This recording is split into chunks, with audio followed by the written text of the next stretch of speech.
저 이번 연말정산에 230만 원 환급받을 수 있겠더라고요. 근데 제가 연말정산에 신경 쓰지 않았다면 47만 원밖에 못 받는 거였습니다. 한 30분 정도만 투자해서 184만 원을 더 번 거죠. 그동안 대충 회사에서 알아서 해주겠지 하셨던 분들, 이번 연말정산부터는 이 영상을 보시고 한번 따져보시는 걸 추천합니다. 여러분들도 지금 100만 원, 200만 원 놓치고 있을 수도 있잖아요. 참고로 이번 영상은 제가 국세청하고 뉴스들 다 뒤져서 만든 24년도 최신 버전 영상입니다. 오늘 영상으로 연말정산도 완벽하게 이해해 가시고 연말정산 환급도 꼭 받아가세요. 그럼 바로 시작합니다. 연말정산은 내가 번 소득과 쓴 돈을 비교해서 이번 연도에 세금을 잘 냈는지 확인하는 것을 말합니다. 근데 뭐 그동안 나라에서 내라는 대로 세금 잘 냈으니까 크게 문제 없겠죠? 라고 생각하셨다면 오늘 영상 꼭 끝까지 보셔야 합니다. 이유를 말씀드리면 나라에서 세금을 거둘 땐 일단 최대치의 세금을 다 걷습니다. 또 내가 받을 수 있는 세금 혜택도 내가 찾아서 증명을 해야 하는 경우가 많습니다. 그렇기 때문에 내가 챙기지 않으면 연말정산에서 손해를 볼 수 있다는 거죠. 우리가 연말정산에서 꼭 챙겨야 하는 것, 바로 소득공제와 세액공제입니다. 앞으로 이 두 용어는 계속 나올 거니까 꼭 기억해 두셔야 합니다. 소득공제는 세금의 대상이 되는 내가 번 소득을 줄이는 것이고요. 세액공제는 실질적으로 내야 하는 세금을 줄이는 것입니다. 즉 우리의 목적은 소득공제로 소득을 최대한 줄이고 줄여진 소득에서 낼 세금을 세액공제로 한 번 더 줄이는 것입니다.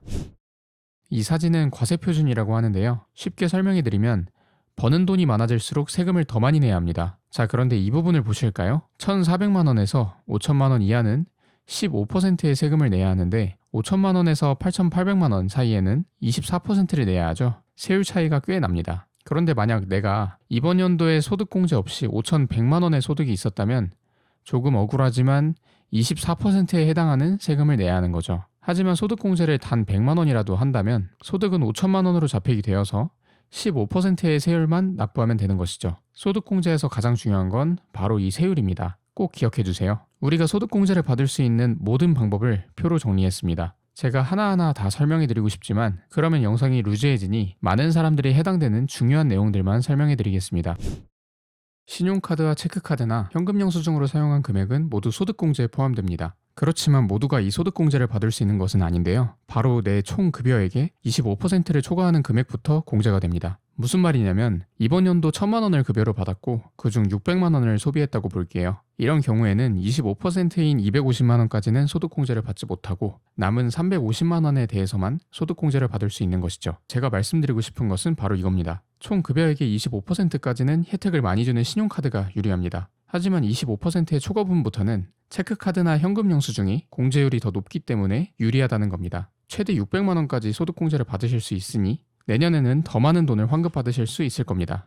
우리가 매달 납부하는 전세대출 이자와 주택청약도 공제받을 수 있습니다. 전세대출 공제는 주택임차 차입금 공제라고 말하는데요. 무주택 세대주이고 집 크기가 85제곱미터 이하인 경우에 신청이 가능합니다. 주택마련 저축공제는 총 급여액이 7천만 원 이하이고 무주택 세대주라면 가능합니다. 주택임차 차입금 공제와 주택마련 저축공제 모두 납입금액의 40%까지 소득공제가 가능하고 한도는 둘이 합해서 최대 400만 원, 주택마련 저축은 최대 300만 원까지 가능합니다. 이건 국세청에서 자동으로 소득공제에 잡지 못합니다. 꼭 연말정산에 까먹지 마시고 직접 챙겨주세요. 챙겨야 할 서류는 표와 같으니 일시정지에서 확인해주세요.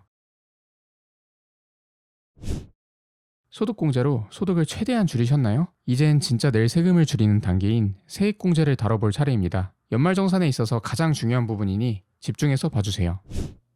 세액공제를 받을 수 있는 모든 항목입니다. 저는 이 중에서 연금계좌, 기부금, 월세액에 대해 말씀드리겠습니다. 월세액 공제는 총 급여액이 8천만 원 이하이고 무주택 세대주라면 가능합니다. 집 크기가 85제곱미터 이하 또는 기준 시가가 4억 원 이하인 주택에 해당됩니다. 총 급여가 5,500만 원 이하라면 월세액의 17%까지 세액공제가 가능하고요. 총 급여액의 5,500만 원 초과 8천만 원 이하라면 월세액의 15%까지 공제받을 수 있습니다. 공제 한도는 기존 750만 원에서 이번에 1,000만 원으로 상향되었습니다. 구비 서류는 일시정지하고 확인해주세요. 주변에 보니까 아직 고향사랑 기부제를 모르시는 분들이 많이 계시더라고요. 고향사랑 기부제는 지자체에 기부를 하는 제도인데요. 이게 정말 꿀인 게 10만 원까지는 전액 세액공제를 해주고 추가로 포인트 3만 원까지 받을 수 있습니다. 좀 더 쉽게 설명해드리면 10만 원을 쓰고 13만 원을 돌려받을 수 있는 제도입니다. 받은 포인트로는 지역의 답례품을 살 수 있어요. 고향사랑 이음 사이트에 들어가서 기부하기를 통해 할 수 있는데요. 주의하셔야 할 점은 본인이 현재 살고 있는 지자체에는 기부가 불가능합니다. 저 같은 경우엔 대전 동구에 기부를 하고 성심당 3만원 포인트를 받았습니다. 어디에 기부해야 할지 모르겠다면 미리 답례품을 둘러보고 결정하는 것도 좋을 것 같습니다.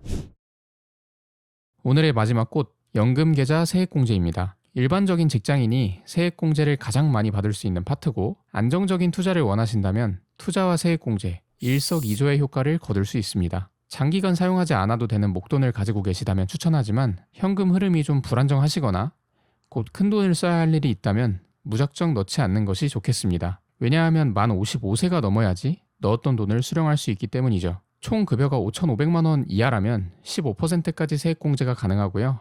총 급여가 5,500만원을 초과한다면 12%까지 공제받을 수 있습니다. 한도는 연금저축과 IRP 둘 다 합해서 최대 900만원이고요. 주의하셔야 할 점으론 연금저축의 한도는 최대 600만원이라는 점입니다. 최대 한도를 채우고 싶은 분들은 연금저축 600만원, IRP 300만원 또는 IRP에 900만원을 납입해야 최대로 공제받으실 수 있습니다. 추가적으로 만기된 ISA 계좌를 연금계좌에 납입할 때도 동일하게 세액공제를 받을 수 있습니다. 아마 이 내용을 들으면서 연금저축 IRP, ISA가 정확히 뭔지 아직은 조금 헷갈리시는 분들이 계실 것 같습니다. 제가 나중에 연금저축 IRP, ISA 통합해서 활용법을 다룬 영상을 제작하겠습니다. 궁금하신 분들은 영상 놓치지 않게 미리 구독 부탁드립니다.